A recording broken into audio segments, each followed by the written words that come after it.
Ça, c'est pas que les fiches, là, c'est moi qui l'ai écrit, donc rien à voir avec Manu. Oui, mais on peut faire un texte et un petit extrait. Télim, comment je cale l'image sur le fond noir, là?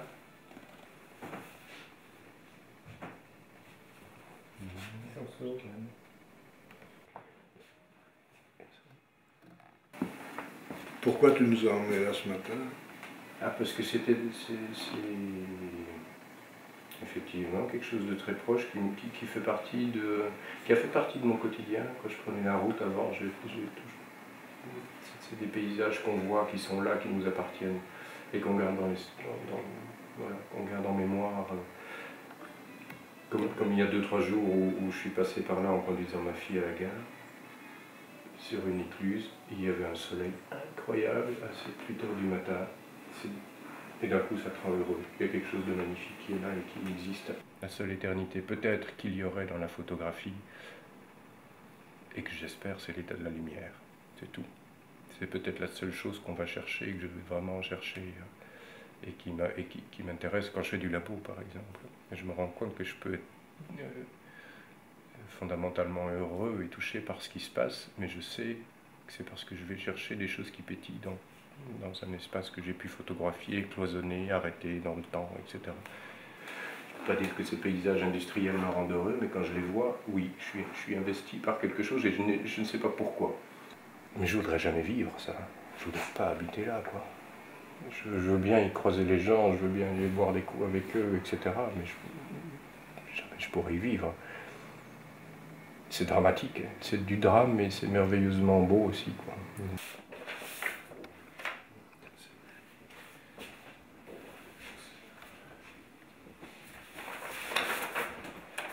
J'ai jamais voulu être menuisier. J'ai jamais voulu m'acheter des machines de menuiserie en me disant un jour je serai menuisier. Idem pour tout.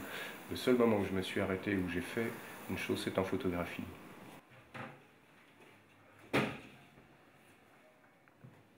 Je dirais que c'est l'axe que j'ai trouvé pour pouvoir me retrouver moi-même. C'est plutôt ça. C'est comme pouvoir prendre des bouquins ou des cahiers vierges et pouvoir commencer à écrire. Pour savoir ce que je fais là. C'est un rapport au monde que je cherche. C'est mon rapport au monde. C'est ma manière d'être présent et de ne pas... C'est comme prendre des repères. Et je ne peux pas vivre sans ces repères.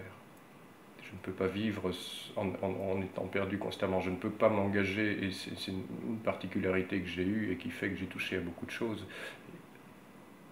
C'est que dès l'instant où je commence à savoir et à connaître, j'ai peur de m'installer. Ça fait de nouveau partie de mon côté nomade, peut-être.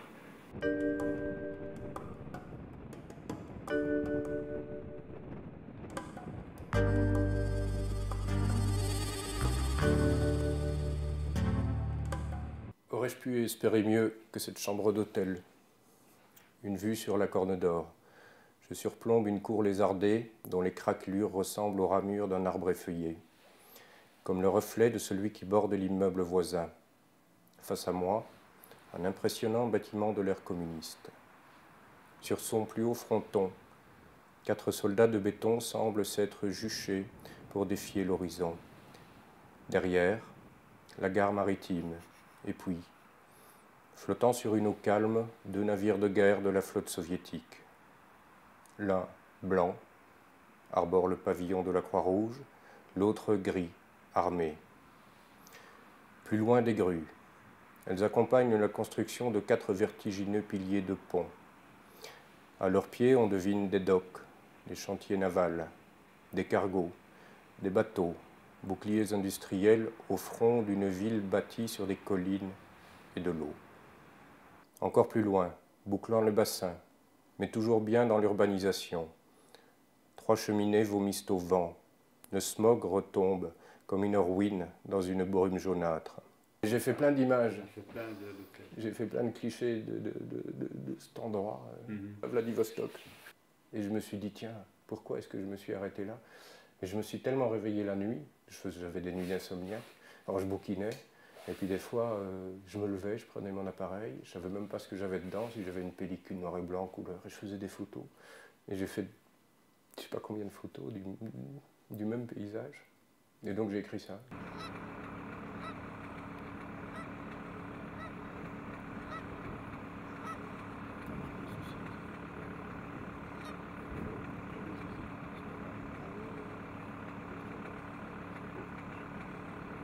Ce premier livre,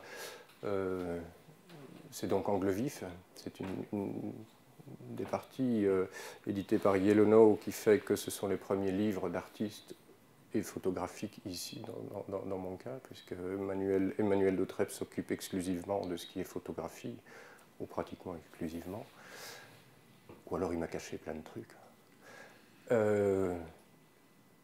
Et c'est un projet de longue date, on s'est rencontrés il y a quelques années, et ça fait quelques années qu'on parle d'un livre, et ça fait quelques années que je lui dis aussi, bon, ben, il y a des images qui s'accumulent. L'idée du livre, c'était plutôt de ne pas avoir un livre avec des images trop successives qui font que j'ouvre et je regarde la première image, et puis je me retrouve après la 50e en me disant, tiens, effectivement, il y a quelqu'un qui a un fil ici et il ne le lâche pas jusqu'au bout. Je voulais quelque chose de plus complexe que ça, qui soit plus proche presque d'une réflexion littéraire, entre guillemets, quelque chose qui fait travailler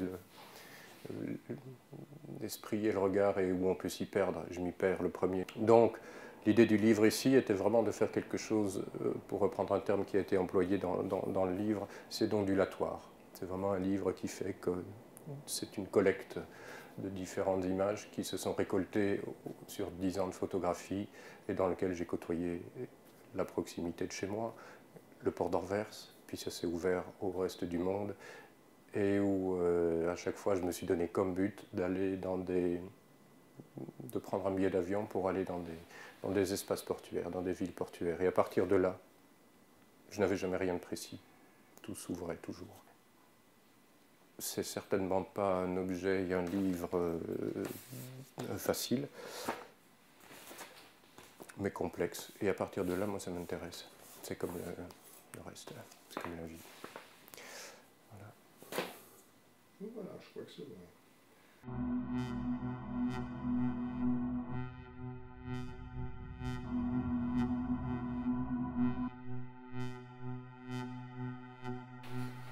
Oui, donc, voilà, bonne chance pour couper dans tout ça. J'ai remis la vodka dans le congélo. Hein.